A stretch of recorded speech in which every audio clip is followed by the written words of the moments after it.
पत्रकार परिषद घेण्याचं कारण म्हणजे स्वर्गीय महादेव मुंडे यांच्या मृत्यूला आज 2 वर्षे 4 महिने 14 दिवस म्हणजेच 865 दिवस झाले असून आत्तापर्यंत ही आरोपी अटक झालेले नाहीत। त्यात कुठला निष्कर्ष लागला का नाही लागला ह्याच्या माहिती आमच्या समोर आलेल्या नाहीत। यापूर्वी सुद्धा आम्ही 25/7/2025 ला सासर आणि माहेरच्या लोकांतर्फे पळी बंद केलती, रस्ता रोको केलता। त्यानंतर महाराष्ट्राचे मुख्यमंत्री आदरणीय देवेंद्र फडणवीस साहेब यांनी SIT स्थापना करून वैधानिक तपास पद्धतीनं अवलंबन करत संशयिताची नार्को टेस्ट, ब्रेन मॅकिंग, इतर तांत्रिक चाचण्या केल्या किंवा करण्याचा निर्णय घेतला आणि त्यामुळे आम्ही मुख्यमंत्री फडणवीस साहेबांचं स्वागत करतो आणि पंकज कुमार सारखे अधिकारी नेमले। त्यामुळे आम्हाला कुठेतरी वाटलं की आधार मिळाला आणि आता काहीतरी होईल। पण आज रोजीपर्यंत पुरवणी जबाब झाले, पुरवणी जबाबामध्ये नावं घेतले, फिर्यादीचे मयताचे बंधू असतील, फिर्यादी स्वर्गीय महादेव मुंडेंच्या पत्नी असतील, आमच्या भगिनी, त्यांचे मेवणे असतील, सगळ्यांचे पुरवणी जबाब झाले। आणि जबाब झाल्यानंतर सगळ्या चाचण्यासाठी ज्यांना वाटलं SITच्या पथकाला की ह्यांच्या चाचण्या करायला पाहिजे, ब्रेन मॅपिंग असेल, काय जे असतील त्या झाल्या आणि त्या चाचण्या झाल्यानंतर सुद्धा आणखीन कुणालाही अटक झाली नाही किंवा त्या चाचण्याचा तपास ओपन केला नाही। त्या कारणास्तव आज 865 दिवस झाल्यानंतरही आरोपींना अटक केली नाही किंवा आरोपी केले नाहीत। या प्रकरणामध्ये सुरुवातीपासूनच राजकीय दबाव या प्रकरणावर ह्याचा तपास लागू नये म्हणून स्थानिक आमदार तत्कालीन पालकमंत्री धनंजय मुंडे साहेबांचा होता। हे सर्व महाराष्ट्राला माहिती आहे की धनंजय मुंडे साहेबाच्या बंगल्यावरूनच हे सगळं प्रकरण थांबलं होतं आणि हे प्रकरण थांबल्यामुळं आरोपींना अटक झाली नाही, कुणाला काही होईल नाही यांच्या दबावामुळं हे आरोपी ताब्यात घेतले नाहीत। त्यामुळे अनेक महाराष्ट्रामध्ये या जिल्ह्यामध्ये गुन्हे झाले।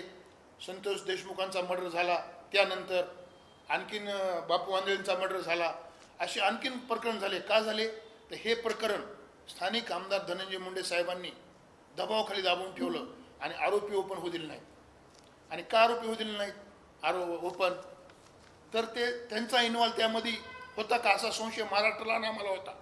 तर आज ब्रेन मॅकिंगच्या चाचण्या झाल्यात 5 लोकांच्या 10 लोकांच्या, जी आरोपी आहेत त्या आरोपामध्ये किंवा त्यांच्या चाचण्यामध्ये असं निदर्शनात आलेली माहिती आमच्याकडे मिळाली की या मागं स्थानिक आमदार धनंजय मुंडे साहेबांचा हात आहे किंवा त्यांच्याच म्हणण्यावर महादेव मुंडे यांचा मर्डर झाला।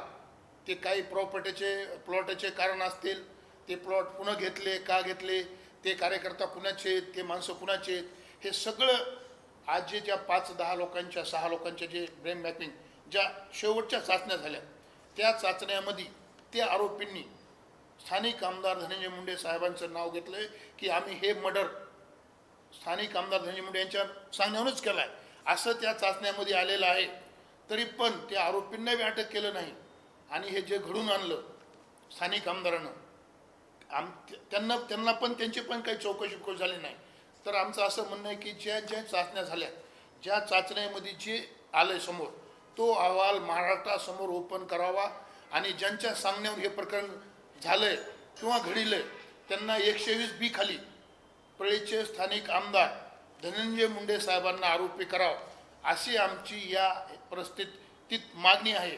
आणि 865 दिवस झाले तर आम्ही किती दिवस थांबायचं? यापूर्वी आम्ही पळी शहर बंद केलं, रस्ता रोको केला, तरी आता आम्ही ह्या शासनाला आणि ह्या प्रकरणाचा तपास आणि आरोपींना अटक करण्यासाठी 20 मार्चपर्यंत आम्ही मुदत देणार आहेत। आणि 20 मार्च नंतर आम्ही शासनाला कळवून कलेक्टर असतील, मुख्यमंत्री असतील यांना पत्र देऊन पुन्हा आणखीन आम्ही गावात सासर आणि माहेर कनेरवाडी गाव म्हणजे आमच्या महादेव मुंडेंच्या पत्नीचं माहेर आणि सासर म्हणजे महादेव मुंडेंचं गाव बोपला या गावाच्या वतीनं म्हणजे सासर आणि माहेरच्या वतीनं 20 मार्चच्या नंतर आम्ही पुन्हा रस्ता रोको करू, शहर बंद करण्याचं आवाहन करू.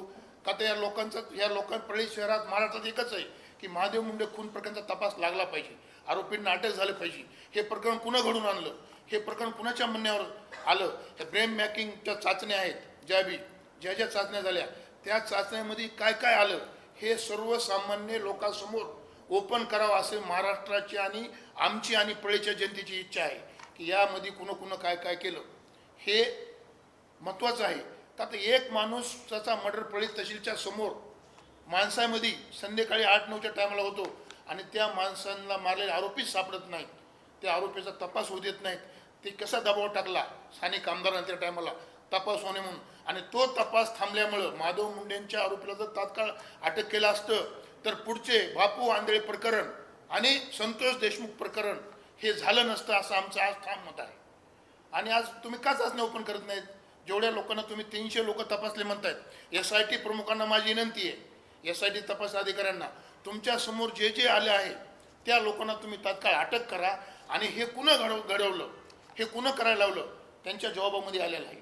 त्यांचा जबाब काय आता चाचण्यामध्ये काय आलं आहे की आम्हाला जी माहिती चाचण्यामध्ये आलेली आहे की हे प्रकरण आम्ही स्थानिक आमदार धनंजय मुंडे यांच्या सांगण्यावरून केलं आहे असं त्यांच्या चाचण्यामध्ये आल्याची आमच्याकडं प्राथमिक माहिती आहे. तर आमचं एकच म्हणणं आहे, जर यामध्ये स्थानिक आमदार धनंजय मुंडे साहेबच्या म्हणण्यावर हे प्रकरण झालं असेल तर SITला माझी विनंती, महाराष्ट्र मुख्यमंत्र्याला माझी विनंती की त्यांना 120 खाली स्थानिक आमदार धनंजय मुंडे साहेब यांना आरोपी करून तात्काळ आणि ज्यांची ब्रेन मॅपिंग झाली, जे चाचण्यामध्ये दोषी आढळले त्यांना अटक करावी अशी आमची प्रामुख्याने मागणी राहील. आणि जर ह्या मागण्या आमच्या पूर्ण नाही झाल्या, याचा जे ब्रेन मॅपिंगचा अहवाल जर ओपन नाही केला, यात आरोपी कोणी त्यांना अटक जर नाही केली तर आम्ही 20 तारखेनंतर सासरा आणि माहेर कनेरवाडी आणि भोपळा या गावच्या माध्यमातून आम्ही आमच्या भगिनीला स्वतः घेऊन रस्ता रोको करू, पळी शहर बंद करू. आज आम्हाला एकच वाटतं की आमचा एक घरचा माणूस, आमच्या एक भगिनीचं कपाळाचं कुंकू पुसले, 2 माणसं असं मारून टाकलेत. आणि आज तुम्ही बघितलं असेल, आज आमच्या महादेव मुंडेच्या छोट्या मुलावर हल्ले व्हायलेत, त्यांना संरक्षण मागितले, आतापर्यंत का संरक्षण दिलं नाही? बीड जिल्ह्याच्या SP साहेबांना माझी विनंती आहे की तुम्ही ह्या प्रकरणामध्ये परळीमध्ये जे असे प्रकरण घडतात त्यांना तुम्ही पोलीस संरक्षण का दिलं नाही? तुम्ही त्यांना पोलीस संरक्षण द्या, माझी त्यांना विनंती आहे. आमच्या ज्ञानेश्वरीताई असतील, मी त्यांना संरक्षण मागितलं स्वतः, मला त्यांचा अहवाल त्यांना मागितला. काय झालं त्या अहवालाचं? या प्रकरणामध्ये कोण इन्व्हॉल्व आहेत हे फार मोठे लोक ह्याची इन्व्हॉल्व आहेत, पूर्ण राजकारण ह्याच्यामध्ये दबले आहेत. त्यासाठी मी सर्व शासनाला विनंती माझी की ज्या चाचण्यामध्ये जे रिपोर्ट आलेत, चाचण्यामध्ये ज्या लोकांनी नावं घेतलीत की आम्ही हे खून महादेव मुंडेचा कुणाच्या म्हणण्यावर केला आहे, तो लोकांना अटक झाली पाहिजे ही माझी मागणी. एकच सांगतो, कुणी कुणाला प्रत्युत्तर चलावून संपण्याचा प्रयत्न करीत नसते. तुम्ही किती लोकांना प्रत्युत्तर चलावून संपलं पळीतल्या? मी 10 नावं घेतो: संगीत डिगोळे, किशोर फड, बापू आंधळे, बंडू मुंडे, पांडू गायकवाड, असे 10 लोकांना तुम्ही पळीच्या प्रत्युत्तर जाऊन संपलं ना. त्यास तुम्हाला वाटलं नाही का? आणि तुम्हाला राजकारण हे राजकारण आहे, तुम्हाला प्रत्युत्तर संपायचा प्रश्नच येत नाही कुणाचा. तुम्ही लोकांना प्रत्युत्तर, खूप लोकांना मृत्युमुखी पाडले. आज महादेव मुंडे प्रकरणामध्ये सुद्धा तुमच्याच म्हणण्यावर खून झालाय असं आमचा स्पष्ट तुमच्यावर आरोप नाही. सगळे येणारे पुरावे, चाचण्या झाल्यात, त्या लोक ज्यांच्या चाचण्या झाल्यात ब्रेन मॅपिंगच्या, त्यांनी त्याचं नाव घेतलंय. तर तेव्हा त्यांना संपविण्याचा प्रयत्न उठण्याचा संबंध नाही. त्यांना खूप लोकांना संपविलंय, खूप लोकांना प्रत्युत्तरावरून उठवलंय. आणि आज ते म्हणतात की माझं, आणि त्यांना जे एकच सांगतो मी तुम्हाला, जो बोएगा वही पाएगा. तुम्ही जे पाप केलेत त्याची तुम्हाला परतफेड येणार आहे. मग संतोष देशमुख असतील, महादेव मुंडे असतील, यांचे खून कुणाच्या म्हणण्यावर झाले? धनंजय मुंडेच्या म्हणण्यावर झाले. सगळे पुरावे तुमचे फोन कुणाला गेले, किती लोकांनी बोलला तुम्ही, खून कधी झाले, काय झाले, हे सगळ्या गोष्टी आहेत. तर त्यांना कुणीही संपण्याचा प्रयत्न करीत नाहीत. त्यांना ज्या गोष्टी केल्यात ते आज एक गोष्ट बाहेर येते म्हणून त्यांना दुःख वाटते. आतापर्यंत पूर्ण तपास यंत्रणा पालकमंत्री असल्यापासून त्यांच्याच म्हणण्यावर चालू होती. ती पळीचं पोलीस स्टेशन, सगळे पोलीस त्यांच्या म्हणण्यावर काम करत होते. आणि आता पण एवढे खून झाले तर त्यांना कुठं काही झालं नाही. पण आज कुठंतरी तपास यंत्रणा SIT नियमाप्रमाणे काम करून त्यांचा कुठेतरी इन्व्हॉल्व ह्या प्रकरणात आलेले आहेत. संतोष देशमुख असतील, महादेव मुंडे असतील, तर त्यांना आज ते वाटतंय तुम्ही केलंय म्हणून तुमचे नाव आले. तपास यंत्रणा काही मनात नाव घेत नाहीत ना कुणाच्या. तपास यंत्रणा तुम्ही आतापर्यंत दाबून टाकल्या होत्या, त्यांना तपास करू देत नव्हतं. आज तपास झाले, तपास यंत्रणेमध्ये तुमचे नाव आलेत. त्यामुळे माझी आजही स्पष्ट मागणी की 120 ब खाली स्थानिक आमदार धनंजय मुंडे साहेबांना आरोपी करून तात्काळ अटक करायला पाहिजे. या संतोषभाई देशमुख प्रकरणामधील कोठडीमध्ये असणारे वाल्मिक कराड यांनी महादेव मुंडे खून प्रकरणामध्ये आपल्यालाच आरोपी करावं अशा प्रकारचा त्यावेळेस तुम्ही एक स्फोटक दावा केला होता. मला आरोपी करावा असं धनंजय मुंडे यांनी पोलीस प्रशासनावर इथल्या PIवर सगळ्यावर दबाव आणला की महादेव मुंडे प्रकरणामध्ये राजूभाऊ फड व इतर 5 लोकांना आरोपी करावं. त्याचं कारण काय होतं, विधानसभा समोर होती आणि मी आदरणीय शरदचंद्र पवार साहेबांच्या पक्षातून उमेदवारी मागत होतो. माझी उमेदवारी निश्चित झाली.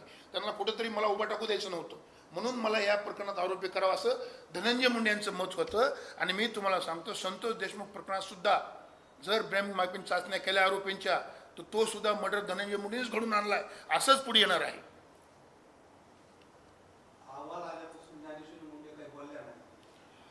ज्ञानेश्वरी ते अहवाल ओपन झालाच नाही, त्यांना पण नाही अहवाल सांगितला, कुणालाच सांगितलं नाही. म्हणून तेच म्हणत होतो की आम्ही अहवाल ओपन करा, अहवालामध्ये काय काय झाले, चाचण्यामध्ये काय काय झाले, चाचण्यामध्ये कुणाची नावं घेतलीत आम्हाला माहिती आहे. स्थानिक आमदार धनंजय मुंडे साहेबाचंच नाव चाचण्यामध्ये आलं की त्यांच्या सांगण्यावरच स्वर्गीय महादेव मुंडे यांना मारण्यात आले.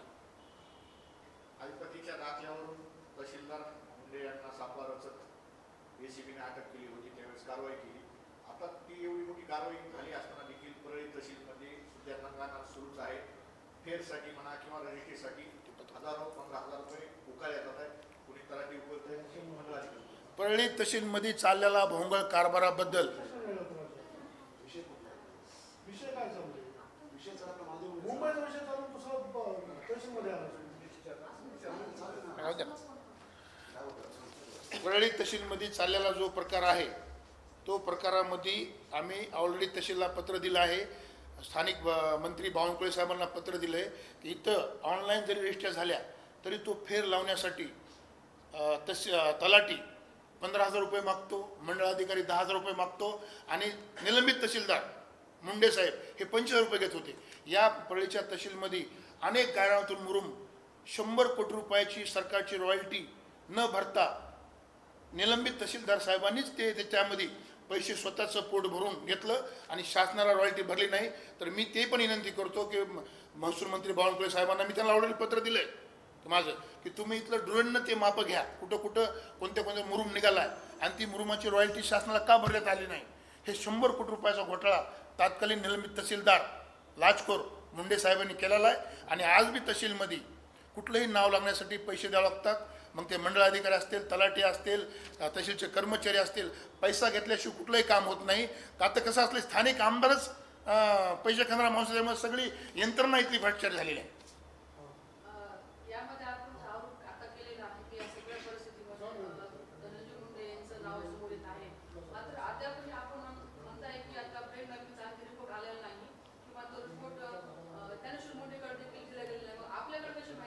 नाही, रिपोर्ट आलेला आहे, ओपन केलेला नाही. हां, रिपोर्ट आलेला आहे ना, ब्रेन मॅपिंग चाचण्या रिपोर्ट SITकडे आहे. SITनं ओपन करावं. रिपोर्टमध्ये ज्यांची चाचण्या झाल्यात त्यांनी धनंजय मुंडेच्या मनावरच आम्ही खून केला आहे असं स्पष्ट त्यांना सांगितलं त्या रिपोर्टमध्ये. म्हणूनच आम्ही म्हणतो ते रिपोर्ट ओपन करावं. आमची मागणी तीच आहे, रिपोर्ट ओपन करावं. सर्व सामन्यासमोर रिपोर्ट ठेवा, महाराष्ट्र विधानसभेमध्ये रिपोर्ट ठेवा, त्या रिपोर्टमध्ये काय आलं किंवा कोर्टासमोर ठेवा.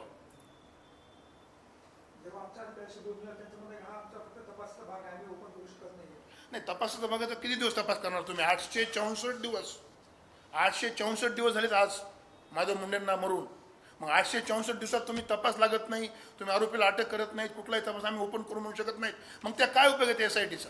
मग SIT बंद करून टाका आणि सांगा आम्ही राजकीय आमच्यावर दबाव आहे, स्थानिक आमदार आम्हाला तपास करू देत नाहीत आणि तपास बंद करून टाका. SIT बंद करून टाका, नील करून टाका. SIT संपली म्हणून सांगा.